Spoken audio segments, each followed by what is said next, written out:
we have it. We want to be able to find all the solutions to that. How many solutions are there? 3. There are 3. The degree tells us the number. And yesterday we learned that everything factors. Everything is factored, but we want to figure out how it factors. And so we try to get a good indication of how it's going to factor. The best indication is to be able to decide what the P's and Q's are. What are the P's? 1, 2, and 4. What are the Q's? 1 and 3.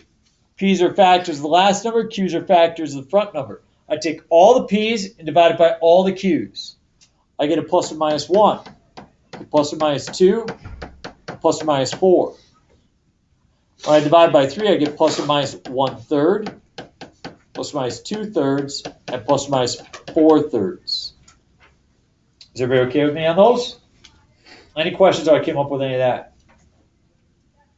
Okay, so now we just make a guess. Notice we have turned it from an infinite number of choices into 12 choices. What would you like to choose first, Alex? 2? Okay. We tried 2 and we get 2 cubed is 8 times 3 is 24. 2 squared is 4 times 10 is 40. Minus 18 minus 4. Did that work out? No. Definitely did not work out. Does anybody have a different guess other than 2? Yes, please start by guessing 1. As you plug in 1, you get 3 plus 10 minus 9 minus 4. Does that work? Yeah. Absolutely. So it turns out that x equals 1 is a solution. So what is the factor that divides evenly? X minus 1. So we divide that factor in. We go 10, negative 9, negative 4. Drop the 3, multiply, add, multiply, add, multiply, and add. See if you can factor that last part.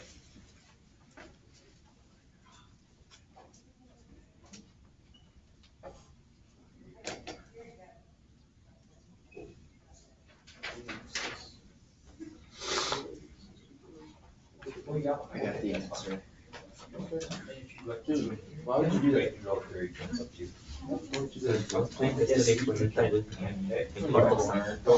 Que me acuerdo de la mexicana que son.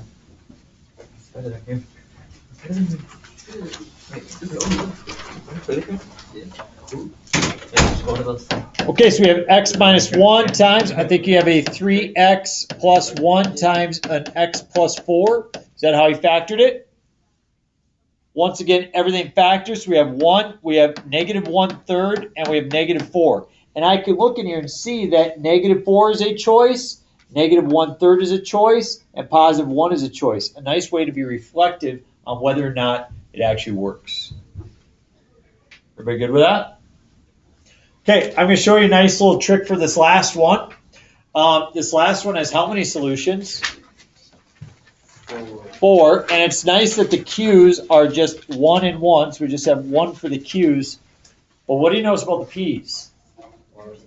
That's a lot, right? We're going to list them. 1, 2, 1, 2, 3, 3, 4, 6, 8, 12, 16, 24, 48. Nice job, Diego. I remember because it was a lot. Okay, you did it on your homework. Yeah. Good job. Yep, same type of business. So we got plus or minus 1, plus or minus 2, plus or minus 3, plus or minus 4, plus or minus 6, plus or minus 8, plus or minus 12, plus or minus 16, plus or minus 24, and plus or minus 48.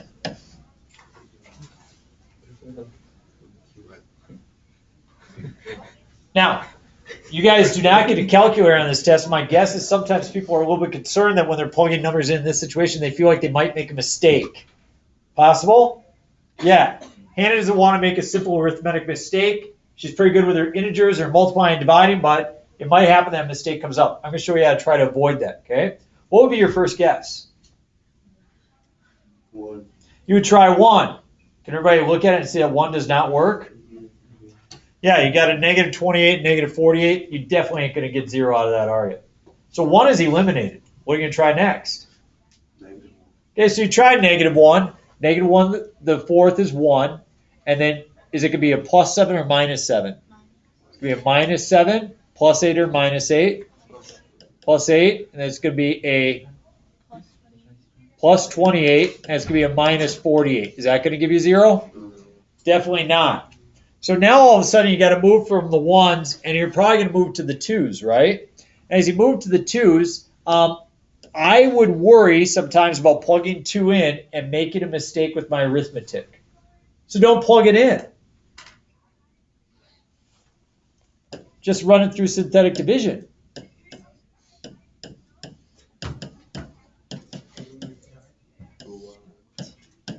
If it works, what should the remainder be? 0. Yeah. If you end up with a remainder, then 2 didn't work and try something else. That's called synthetic substitution.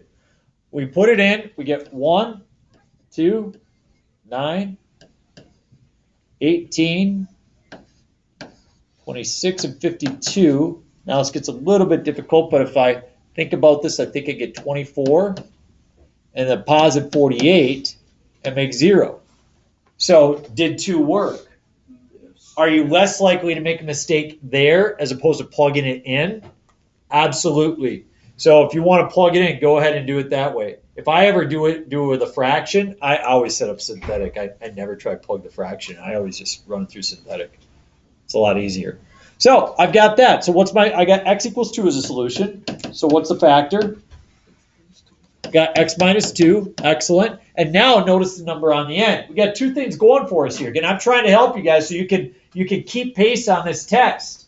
Okay, because you don't have all day. You got 48 minutes or 43 minutes, excuse me. That's all you get. Look at the last number here. It's 24, isn't it? So that means plus or minus 48 is no longer an option. And that means plus or minus 16 is no longer an option. Right? Those are gone. So you know that those are eliminated. And now these are all. So the P rhymes with positive. Positive. So therefore, are any of the positive numbers going to work? No, you only have negative choices, don't you? So we know that we've already tried 1. That doesn't work. So you reduce it to 1, 2, 3, 4, 5, 6. Now you just got 7 numbers out of that. Okay? So what would be the number you'd want to try next? Yeah, probably a -2. So just, set up a new set right here. Okay?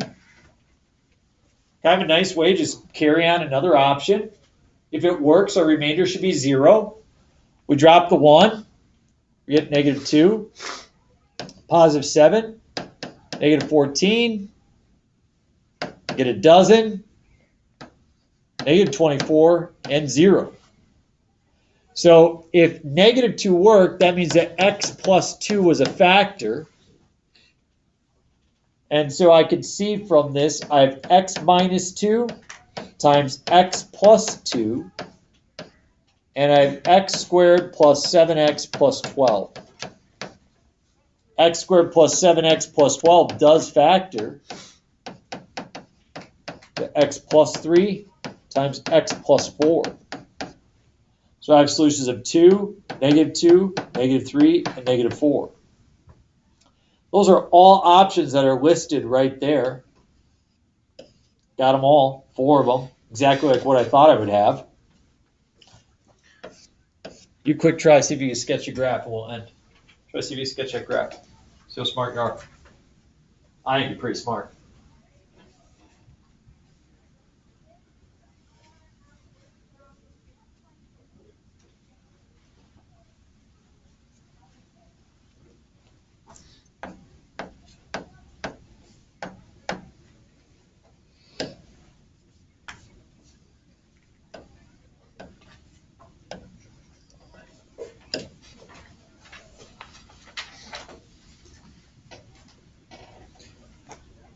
Okay, it's an x to the 4th. Is it positive or negative?